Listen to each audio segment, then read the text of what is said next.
In this installment, we're going to be going over the NBA picks for Thursday, April 9th. Let's get into it.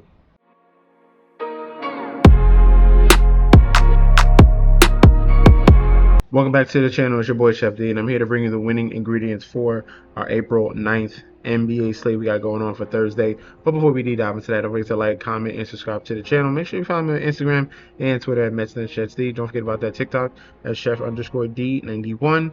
And don't forget about that Patreon. Right now, we're at the homepage of the YouTube channel, currently at 10.3 thousand subscribers. This is the road to 20K, and we're well on our way because you guys are showing up each and every single day. If you're already subscribed, continue to like and comment. That helps the YouTube algorithm so you can grow to a much brighter and broader audience. All right, now for the previous video that we had on Tuesday night, that was another over 500 winning night. 3 out of 5, excuse me. So we went 3-2 in that video. Very good picks in that particular one there. We're going to be we're going to be continuing this win streak for the Thursday slate. Let's get locked and loaded. But first, guys, if you want access to all the daily bets, future bets, and access to their group chat, you got to click that link provided down below for the Patreon. All right, I will be dropping the Masters futures. If you want access to the Masters futures that starts on Thursday and you want to know who I think is going to win, I got two guys. You click that link provided down below, sign up for the tier level 2, and you'll get access to the Masters futures for this weekend. First game up here in Capital One Arena, we got the Washington Wizards 17-62 going against the Bulls 30-49. Looking at the odds for this one, we have the Bulls same line as their first game that when they played the other day, -250. Wizards with the comeback at a +200. Total at 246.5. Spread is at 6.5. Public bet percentage: 91% of the bets, 97% of the money on Chicago for the total. 71% of the bets, 59% of the money on the over, and for the spread, 82% of the bets, 91% of the money coming in on Chicago. All right, now injury report here. Same guys that were missing in that first game are missing in this one.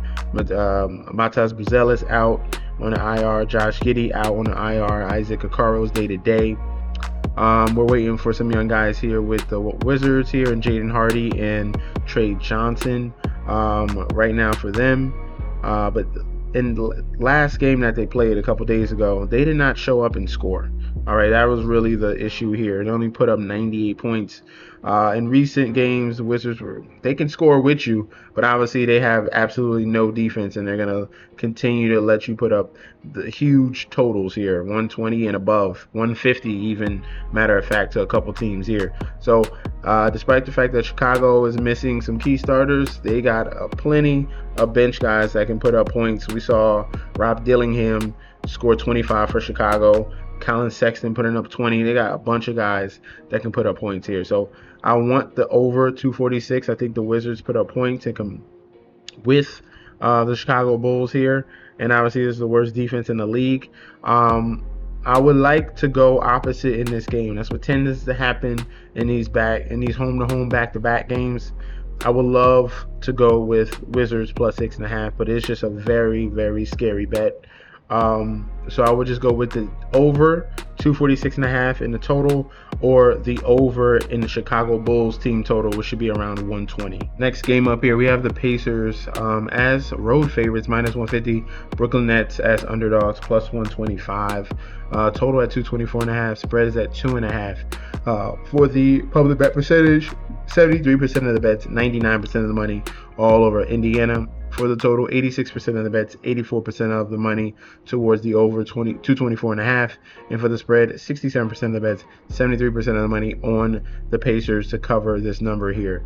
Now, this game here is backups du jour here. There's a ton of backups. They're sitting 20 guys here. 20 guys are sitting here from both teams combined. Pascal Siakam IR, McConnell IR, Nembhard IR, Naismith, Ivica Zubac, obviously Tyrese, all IR. All right. Jarris Walker is now day-to-day now. He was one of the standouts that was one of the main backups here getting minutes. Kobe Brown is day-to-day as well for him. For the Nets, we have Josh Minott out, Nolan Traore out, Nick Claxton, Terrence Mann, Zaire Williams, Noah Clowney, Danny Wolf. It doesn't make sense, man. I know these guys are not injured, especially players like Noah Clowney and Danny Wolf need playing time.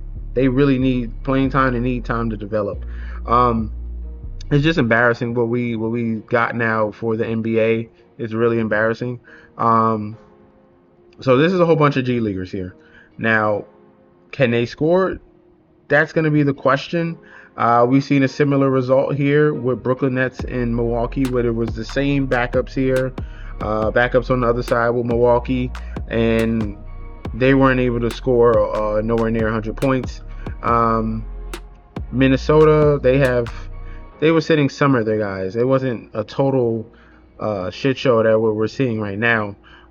In this particular game, I have to go under. I think the top play is under 224.5. That's the best value on the board. I think so. In a game where I don't think there's going to be many points or at least talented players to put up points. That's what we're seeing here. So that's the number one play. If I had to lean either way, I would lean towards the Pacers to get the win. But that's not a lot of confidence in that as well. And we're talking about backups in this particular game here. So under 224.5 as the main play. In Madison Square Garden here, we have the New York Knicks going up against the Boston Celtics here in the premium matchup. Knicks minus 185, come back at the Celtics at a plus 150. Total at 217.5. Spread is at 4.5. The spread opened up at 3.5. It has moved up a point. Public bet percentage here. 51% of the bets, 54% of the money on the money line for the Boston Celtics. For the total, 90% of the bets, 87% of the money on the over 217. And for the spread, 68% of the bets, 74% of the money on the side of Boston to cover this number here on the road. All right. Now, with this game, two things. All right. This game does not matter at all for the Celtics. All right. They're not going to catch up. If we're looking at the standings, Celtics are not going to catch up with the Pistons. And for the Knicks to overtake the Celtics will have to lose out, and they have a winnable game. They face the Pelicans next, so they just need one game, and then they can lock up the 2 seed, and that's pretty much it. And then after that is Orlando, but I highly doubt that the Celtics would lose to the Pelicans. All right, it would take a lot. It's 3 games left, so. The chances are the Knicks of overtaking the Celtics are slim, very, very slim. So Celtics are pretty solidified there. The question is on the other side, the Knicks need to win because they want to stay ahead of Cleveland. All right, Cleveland is right on their tails, and obviously you don't want to move down to 4 and face the Atlanta Hawks. Atlanta Hawks are a very tough team right now, very talented that you do not want to face.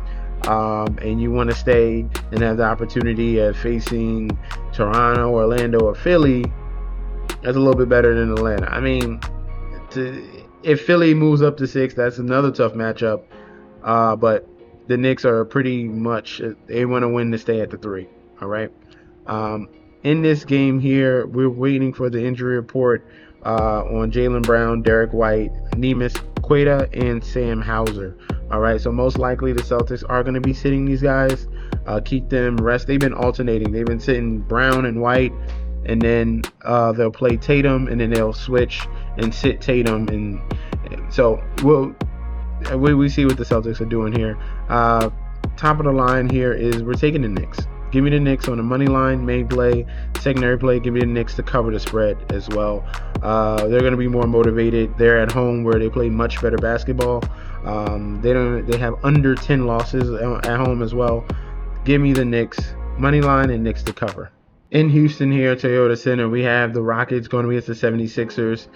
In this game here, Rockets as home favorites minus 3.5. Come back at the 76ers at plus 150. Total at 225.5. Public bet percentage, 84% of the bets, 82% of the money on Houston. For the total, 92% of the bets, 89% of the money on the over 225. And for the spread, 71% of the bets, 73% of the money on Houston to cover this number here. Looking at the injury report, 76ers will be playing Embiid. All right, so that's what you really waited for. 76ers need this win. It is very important that they close out this season strong, because it matters if you're going to face Celtics or Pistons, or you can move up and possibly face the Knicks or even Cleveland. They can move up all the way to 5. So 5, 6, 7, 8, even 9 all have the possibility in the next 3 games to move up to 5. All right. Philly owns the tiebreaker versus Orlando and Toronto. So if they tie with any of those teams, they're gonna pass them immediately. And if they have Atlanta would have to lose the next 2 games, 2 out of the 3 games. And if Philly wins out, then they become the 5 seed. So it's very interesting to see how this plays out.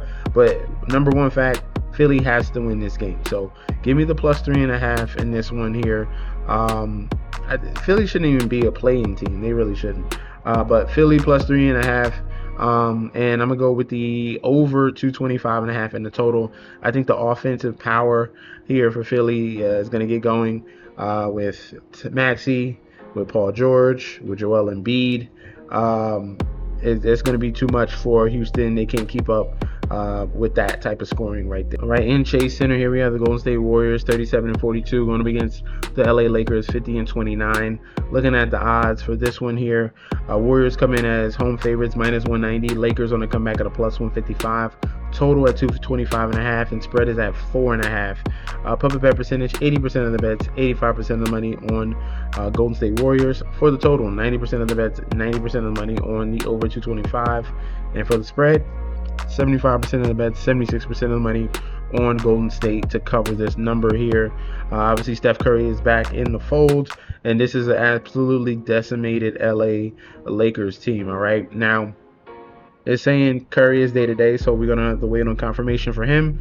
But for the Lakers, no Reeves, no Doncic, no Marcus Smart, and there could be possibly no LeBron in this one as well. I told you once this happened that the Lakers are going to fall, and they are free-falling right now. Obviously, you're losing 2 main huge scorers there, and there's no firepower for the LA Lakers in an aging LeBron James. He cannot do it now. It is literally impossible. So I love this play here. Give me the Warriors. Give me the Warriors on the money line. Give me the Warriors to cover. The spread is going to be the question. The total is going to be the question. I think the LA Lakers scored more than 87. That's just because that was the Thunder defense. I would probably put that more as a factor of the reason why they scored 87. So I would lean towards the over 225.5. But just stick with the Warriors money line, top play, secondary play, Warriors to cover the number. And that's going to be our breakdown for the Thursday slate. Let me know in that comment section down below if you agree or disagree. We could definitely debate about that one in the comment section. Also, get locked and loaded for the Patreon. You click that link provided down below. You're going to get full access to daily bets, future bets, and access to a group chat that goes on 24/7. This is your boy Chef D. I'll be back very soon, and peace out.